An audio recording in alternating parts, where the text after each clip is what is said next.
Bonjour à tous et bienvenue dans l'Instant Paillette. Et aujourd'hui, mais quel plaisir de recevoir cette jeune femme.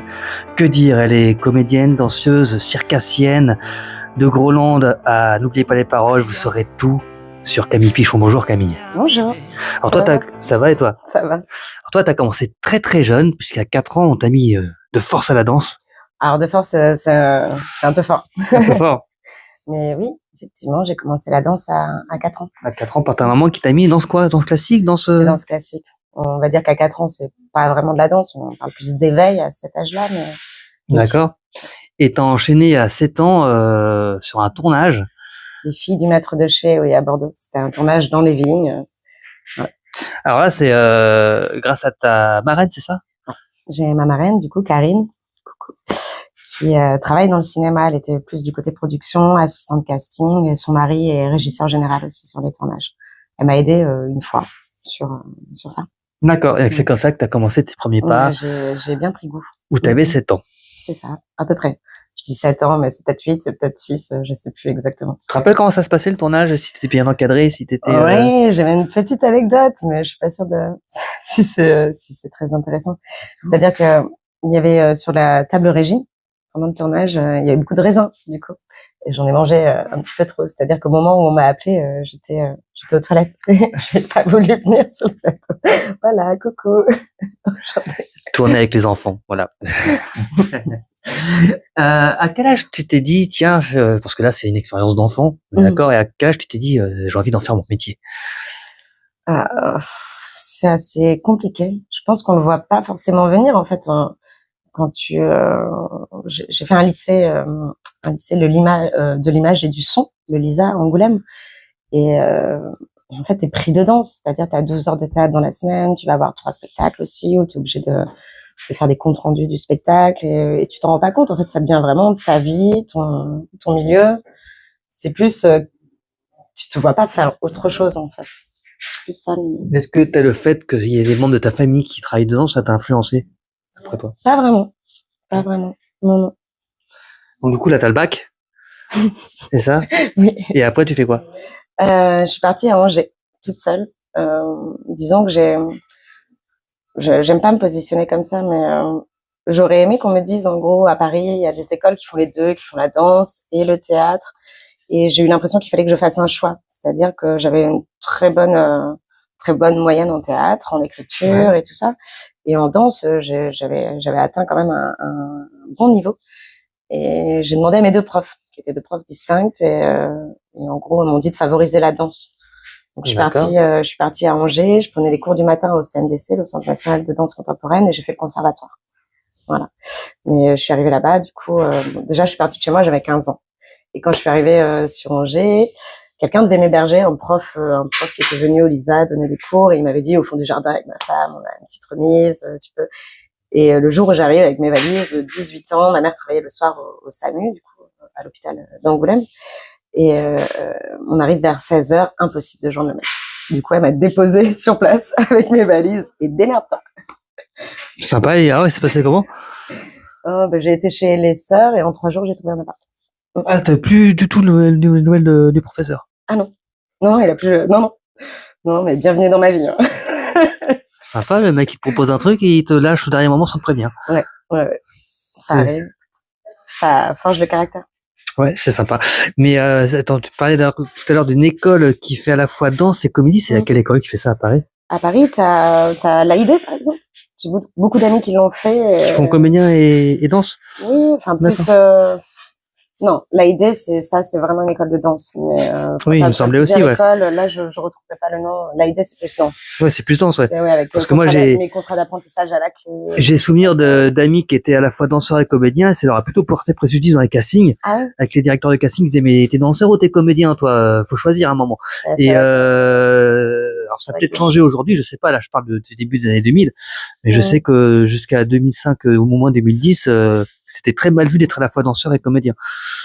C'est sûr que des fois c'est compliqué quand tu vois les annonces ou quand tu dois répondre aux mails, tu dis bonjour, je suis actrice et danseuse, ou alors enfin moi j'ai 3 CV qui existent, parce que j'ai fait aussi un petit peu de production, des choses comme ça, mais je sais que en France c'est toujours un petit peu mal vu. Il faut un peu choisir son bord. Alors que aux USA, quand tu fais une école de comédien, t'es obligé d'avoir une option. Donc ça peut être soit cascade, soit danse, soit jonglage, mais t'es obligé d'avoir plusieurs corps à leur arc.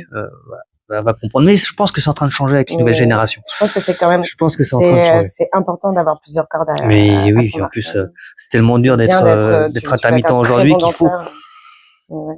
Il faut, et d'ailleurs, en parlant de plusieurs cordes à ton arc, t'en as plusieurs parce que t'as même été circassienne. Ouais. Tu fais de la marche au plafond. La marche au plafond. Raconte-nous ça parce que ça, c'est sur Peter Pan, c'est ça? Peter Pan, The Neverending Story. Alors, je sais que t'as pas le droit de tout raconter parce que t'as un contrat de confidentialité. J'ai signé un contrat de confidentialité. Mais raconte tout ce que tu peux raconter. Je pratique plus aujourd'hui. Donc c'était avec Kyle Leclerc, créateur de la marche au plafond. Et en gros, comment te dire, il y a une structure qui est soulevée, une structure qui pèse des tonnes, qui est soulevée au plafond. Le plus haut que j'ai fait, c'était au Ziggo Dome à Amsterdam. On parle de 24 mètres de haut. Et donc, je sors la tête en bas, les pieds au plafond et je marche. Donc, les pieds se soulèvent. Et là, tu joues Peter Pan. Et là, je jouais Peter Pan. Ouais. Devant 50 000 personnes. Wembley Arena, oui. À Londres, on avait à peu près 50 000 personnes. Elle a joué devant 50 000 personnes, les gars. Ouais, c'était, je crois que ça doit être fou. Ouais, c'était fou. Je donnerais tout pour y retourner. Ouais. Meilleure expérience de ma vie. Puis c'était 7 ans, on parle du coup, tu vois, c'est ça, en fait. T'as le métier de comédienne, mais il y a un moment, en fait, ce projet a pris vraiment beaucoup de place. C'est-à-dire que pendant 7 ans, je suis partie en tournée. J'ai habité à Barcelone pendant 3 ans et, la tournée sur Peter Pan, c'est toujours la même. 7 ans. 7 ans. Après, t'as eu des périodes où ça marchait un petit peu moins, donc on a réduit le spectacle, on l'a modifié en version théâtre pour que ça puisse voyager plus facilement, mais pendant 7 ans, c'était Singapour, c'était la Chine, Abu Dhabi, Doha, Dubaï. Tu dois avoir des anecdotes à raconter quand même là-dessus. Oui. Vas-y, on est là pour ça quand même. C'est une vie. Raconte-nous un peu des petites anecdotes drôles que. C'est 7 ans de, oh là là, ouf. Attends, il faut que je cherche. Les trucs que tu racontes à tes potes en soirée, genre, il s'est passé ça. Sur Peter Pan, au Koweït. Je faisais aussi le perroquet, c'est-à-dire j'étais fly master, j'apprenais à Peter Pan, Wendy à voler. Je travaillais avec Tate, qui fait voler par exemple Pink sur des shows, ou Motus Module, une compagnie aussi super de danse aérienne. C'est eux qui m'ont formée pour le vol et j'ai continué après sur le spectacle, du coup à voler, à faire la marche au plafond et à être danseuse. Et au Koweït, donc tu dis wire pour les cordes, j'ai un harnais, je sors d'une trappe et je suis en costume de perroquet, donc il y a le casque, t'as les gants, t'as les plumes, t'as le body, t'as les collants. Et mon changement, je dois faire le changement de costume en à peine 1 minute en coulisses. Hein, c'est vraiment très compliqué. Et puis j'arrive, ils ouvrent la trappe et je sors de la trappe en perroquet. Et là, je fais mon vol sur, je sais plus si c'est Forever Young la musique. Et je fais mon vol, je rentre dans la trappe. Il faisait très chaud, j'ai transpiré dans mes gants et normalement il y a le technicien qui est avec moi sous la trappe et puis il faut la refermer assez vite parce que les danseurs vont venir danser dessus. Et donc là, moi j'arrive pas à décrocher mon côté. En fait, je décrochais un côté, il décrochait l'autre. Et donc je me tourne vers lui, mais j'ai le casque de perroquet, tu vois. Et je me tourne et je fais wire, wire, et je pars en perroquet comme ça. Sauf qu'en fait, il avait pas entendu et j'étais toujours accrochée. Et là, c'est un système, c'est mécanisé. Enfin, tu vois, c'est vraiment des câbles qui te retirent au plafond et à fond. Je me suis fait tirer par un seul côté, donc et puis je me suis fêlé plusieurs côtes, c'est-à-dire heureusement qu'il y avait la fille en régie Yuka. Ah oui, quand même. Une japonaise qui est incroyable, qui m'a vu remonter et qui a appuyé sur le bouton stop. Sinon, je serais remontée en haut et clac le perroquet. Ah ouais. Ouais, non, je me suis arrêtée, on va dire. Il y a aussi peu de sécurité que ça que si tu remontes. Mais il y a toujours un risque. C'est pour ça qu'on a des primes de risque. D'ailleurs, sur ce genre de spectacle. Et je me suis arrêtée peut-être 3 mètres au-dessus de cette trappe. Un perroquet mort. Ils m'ont enlevé la tête, ils m'ont descendu. Et puis, le lendemain, par contre, je pouvais pas danser, mais je suis. Avec 3 côtes fêlées, oui, j'imagine bien, oui. J'ai refait le vol. Je me suis dit, si je remonte pas demain, si je revole pas, c'est mort, je le ferai plus jamais, je vois trop tard. Donc, le lendemain, je volais avec des côtes cassées. Moi, c'est une petite anecdote. Petite. T'en as une grosse? Non, il y a eu, sur ce spectacle, il y avait vraiment beaucoup de dangers. C'était une troupe de combien de personnes? On voyageait à 80 à peu près. Entre 80 personnes. Entre les techniciens, et puis c'était 3 mois. Pendant 3 mois. 3 mois dans les hôtels. Singapour, c'était Orchard Road, c'était des trucs géniaux. C'est quoi ça, Orchard Road? Orchard Road, on va dire, c'est les Champs-Élysées de Singapour.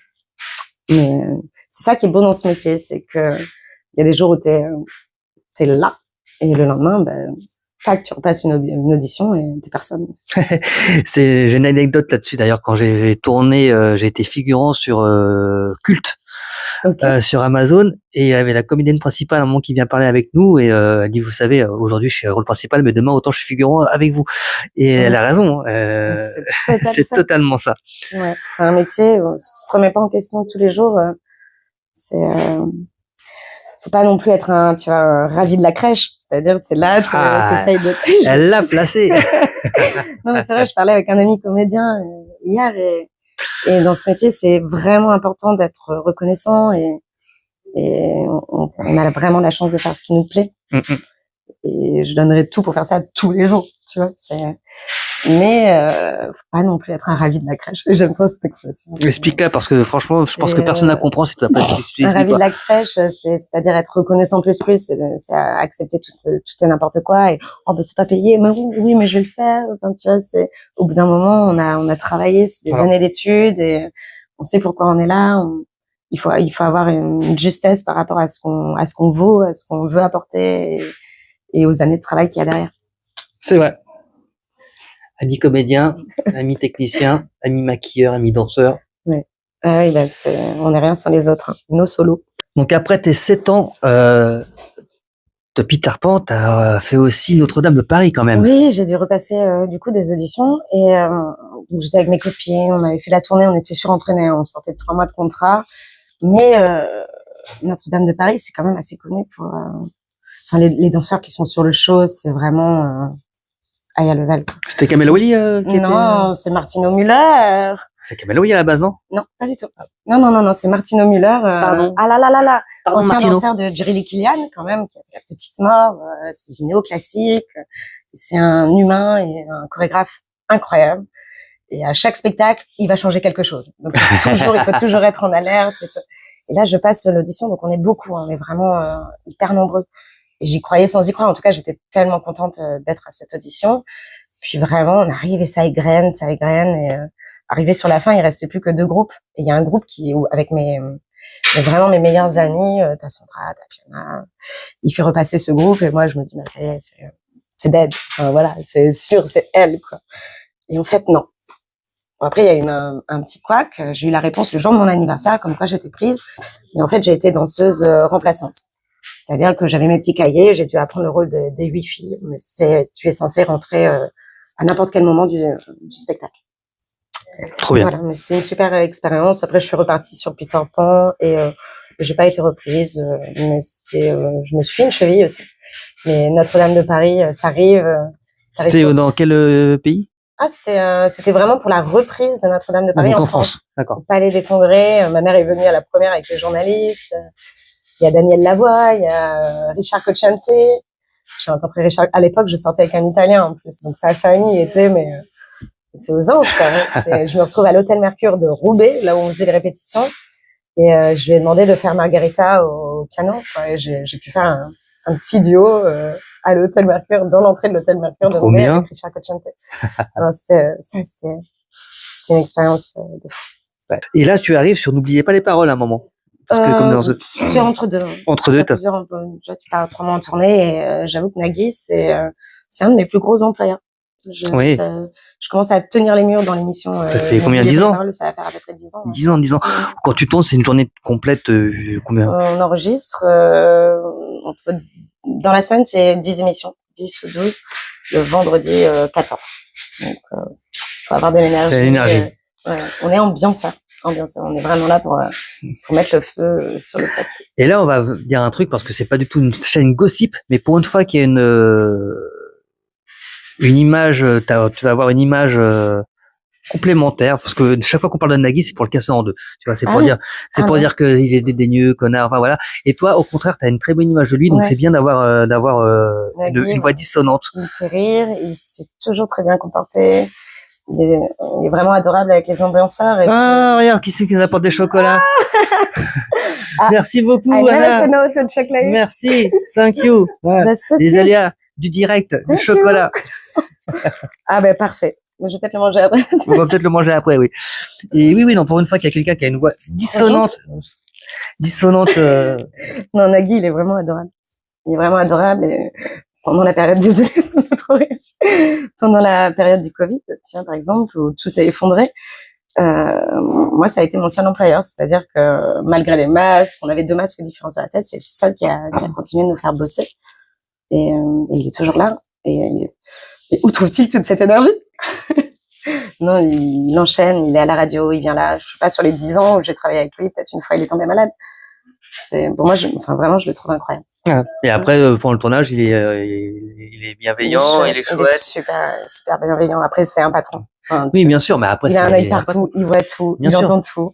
Et non, c'est vraiment. Mais tu peux lui adresser la parole, tu peux marcher dans le couloir, même quand il marche dans le couloir, parce que c'était la rumeur. Hein. T'apprends beaucoup, c'est vraiment un professionnel avec, je sais pas, un amour de la musique qui le transcende en fait.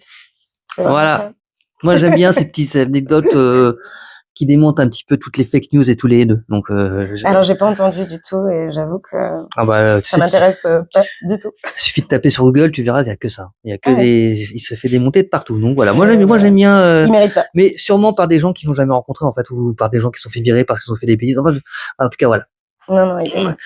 Voilà, vous avez une autre version des choses, à vous de vous faire votre propre avis. Alors, il y a un truc qui est drôle, c'est quand tu étais enfant, un festival.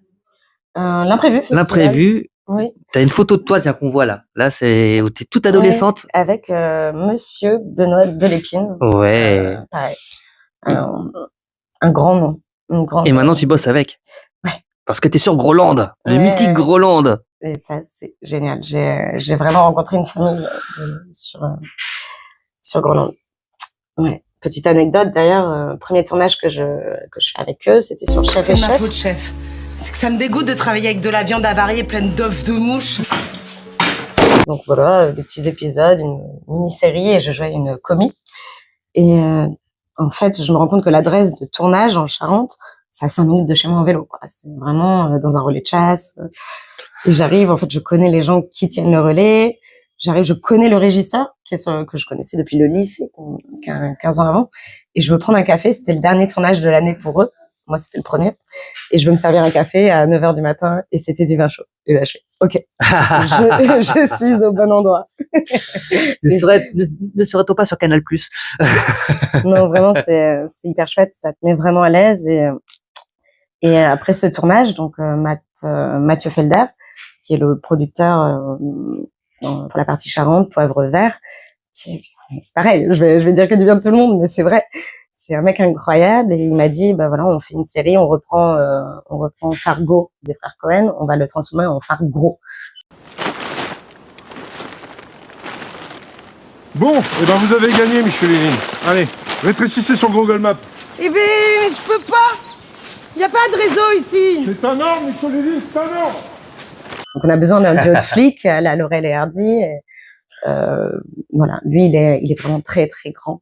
Et moi je suis toute petite, donc ça marchait déjà bien au niveau du corps. Et voilà, il m'a donné ma chance pour Fargros, c'est très très drôle. Enfin moi j'aime bien, c'est un peu trash, mais je trouve que ça me correspond bien.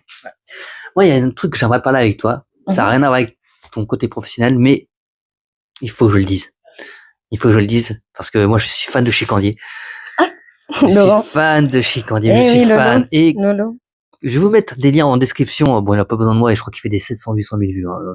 Mais juste pour que vous sachiez de quoi on parle, il faut savoir que c'est un fou. Qu'elle était sur plateau.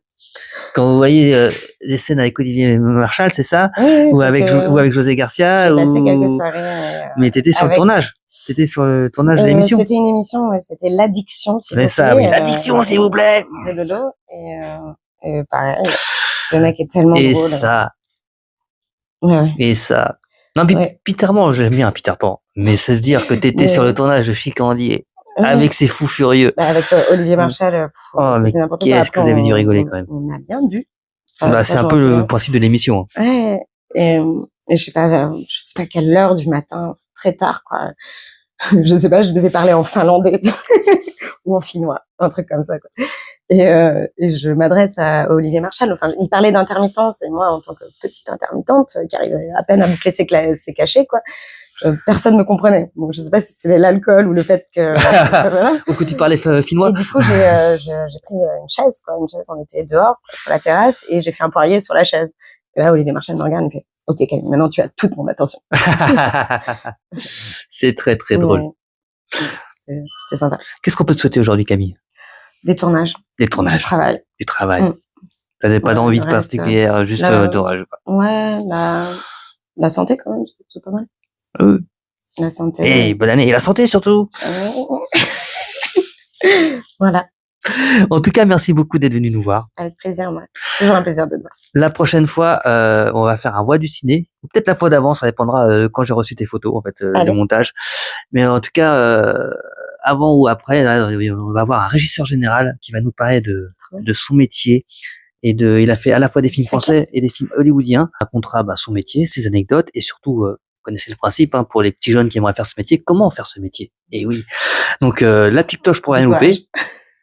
Oui, puis non, mais c'est bien. Moi, c'est ce que je racontais quand j'ai fait mon école de cinéma, comme assistant réalisateur. J'ai commencé à chercher des stages et bêtement, je me suis dit, c'est le producteur qui donne l'échec, donc c'est à lui qu'il faut envoyer des CV. Et j'ai passé des centaines d'heures à me déplacer. À l'époque, il n'y avait pas Internet. Et oui, les gars, je suis vieux. Et pour rien, puisque c'est pas le producteur qui a engagé des stagiaires, c'était le premier assistant. Donc, il aurait fallu que je contacte les premiers assistants. Donc voilà. Donc, si je peux vous éviter de faire les mêmes erreurs que moi, c'est pour ça que petit à petit, on va faire tous les métiers, du monteur à l'affichiste en passant au producteur, les aides, ah oui, là, on va avoir aussi un réalisateur, attention. Vous allez voir qu'il faut pas forcément être connu pour vivre de son métier. Et vous êtes pas prêts, les gars. Il a fait des courts-métrages, il y en a un, il a reçu 125 prix en festival, il est producteur, il a produit un film avec Cadmerade, mais il vit surtout des courts-métrages. Alors comment on peut vivre de sa passion des courts-métrages et gagner de l'argent et vivre sa vie? Vous le saurez. La petite cloche. Et à bientôt. L'envoi du ciné. Et l'instant paillette. Et chaîne de vie. À bientôt. Ciao. Alors, chef, votre avis? Moi, je dis crime.